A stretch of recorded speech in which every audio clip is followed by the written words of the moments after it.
আলহামদুলিল্লাহ, এবার ইসরায়েলে রকেট বৃষ্টি বর্ষণ করলো ইরান।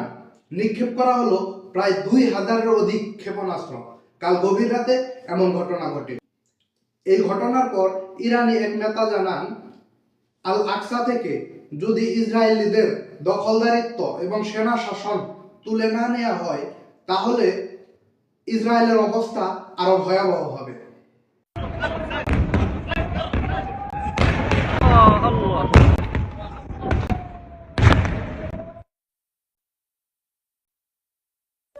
طب اضعف